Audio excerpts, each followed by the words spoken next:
Hello friends, welcome to our channel. आज हम एक ऐसे टॉपिक को डिस्कस करने वाले हैं जो अक्सर इंग्लिश लर्नर को कंफ्यूज करता है। देयर इज़, देयर वॉज और देयर विल बी। तो चलिए एकदम आसान तरीके से समझते हैं कब क्या यूज़ करना है। सबसे पहले देखते हैं देयर का मतलब होता क्या है। सो गाइस, क्या आप भी सोचते हैं कि देयर का मतलब हमेशा वहाँ होता है? तो ध्यान से सुनिए। इंग्लिश में जब हम बोलते हैं देयर इज़ या देयर वॉज, तो उस देयर का मतलब वहाँ नहीं होता। ये सिर्फ एक ग्रामर स्ट्रक्चर है जिससे हम बताते हैं कि कुछ है, था या होगा। मतलब इंग्लिश में कुछ सेंटेंसेस ऐसे होते हैं जिनकी शुरुआत देयर से होती है, लेकिन उस देयर का कोई रियल मीनिंग नहीं होता। उसे हम कहते हैं डमी सब्जेक्ट या हेल्पिंग सब्जेक्ट। इसका काम होता है सिर्फ सेंटेंस की शुरुआत करना, जिससे इंग्लिश नेचुरल और फ्लुएंटली बोली जा सके। चलिए इसे एग्जाम्पल से समझते हैं। There is a boy in the room. There is a boy in the room, इसका मतलब है कमरे में एक लड़का है, ना कि वहाँ एक लड़का है। वैसे ही there was a problem yesterday. There was a problem yesterday मतलब कल एक समस्या थी। इसका मतलब ये नहीं है कल वहाँ कोई समस्या थी। सो गाइस, यहाँ देयर का काम है सेंटेंस को शुरू करना, ना कि किसी जगह को बताना। अब यहाँ हम देयर से जोड़ेंगे सभी स्ट्रक्चर्स को। जैसे देयर इज मतलब कोई एक चीज अभी है, प्रेजेंट में।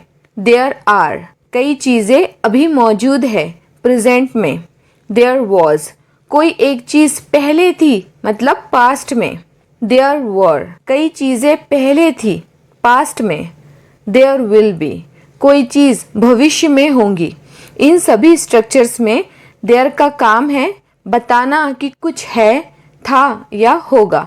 तो चलिए सभी स्ट्रक्चर्स को डिटेल में समझते हैं। सबसे पहला स्ट्रक्चर है there is. There is, there is का मतलब होता है कोई चीज है या कुछ मौजूद है। यानी जब हम बताना चाहते हैं कि कोई चीज या कोई व्यक्ति कहीं मौजूद है, वर्तमान मतलब प्रेजेंट में। देयर इज ये सिंगुलर नाउन यानी किसी एक चीज या किसी एक व्यक्ति के लिए यूज होता है। फॉर एग्जाम्पल, मेज पर एक किताब है। मेज पर एक किताब है, इस सेंटेंस में एक किताब की बात हो रही है जो मेज पर है। तो इंग्लिश सेंटेंस होगा there is a book on the table. There is a book on the table. Second example है कमरे में एक पंखा है। कमरे में एक पंखा है।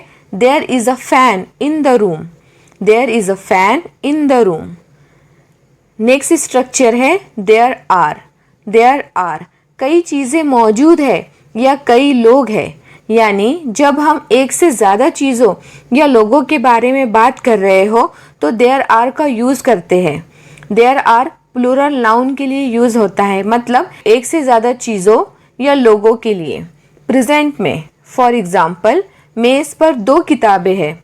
मेज़ पर दो किताबें हैं। There are two books on the table. There are two books on the table. Second example है कमरे में बहुत लोग हैं। कमरे में बहुत लोग हैं। There are many people in the room. There are many people in the room. जब कोई चीज़ एक से ज़्यादा हो, जैसे books, pens, people, students, cars, तब देयर आर का यूज़ करें प्रेजेंट में। नेक्स्ट स्ट्रक्चर है देयर वॉज।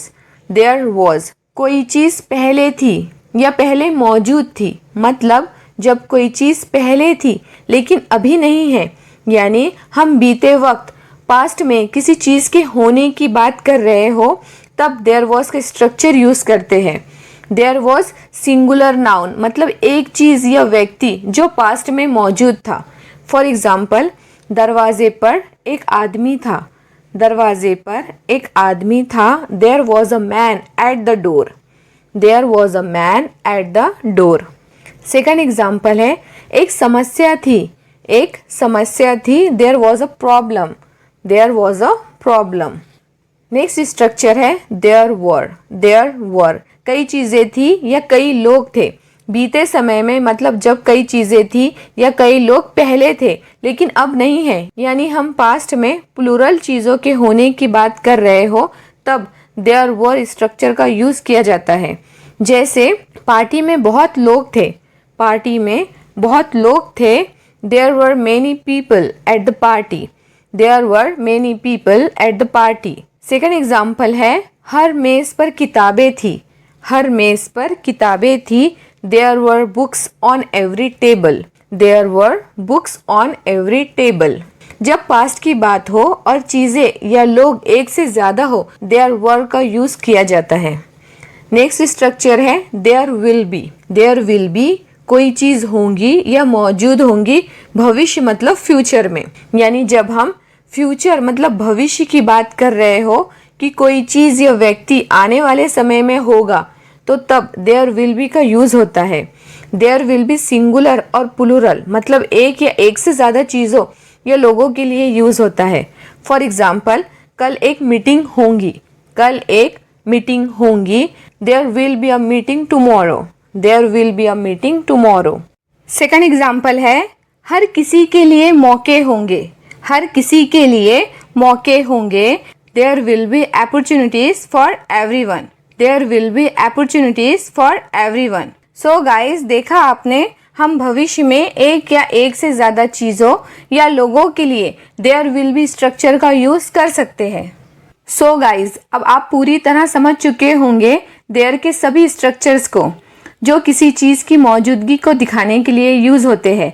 देयर इज एक चीज के लिए प्रेजेंट में, देयर आर एक से ज्यादा चीजों के लिए प्रेजेंट में, देयर वॉज एक चीज थी पास्ट में, देयर वर एक से ज्यादा चीजें थी पास्ट में, देयर विल बी कुछ होगा या होंगी फ्यूचर में। अब जब भी आपको कहना हो कुछ है, था, है, थे या होगा, तो इंग्लिश में कॉन्फिडेंटली बोलो there is, there are, there was, there were और देयर विल बी। यही ग्रामर की पावर है। इसे फील करो, यूज करो और डेली लाइफ में अप्लाई करो। वीडियो अच्छा लगे तो लाइक और शेयर करो और चैनल को सब्सक्राइब करना ना भूले। मिलते हैं नेक्स्ट वीडियो में, तब तक कीप प्रैक्टिसिंग।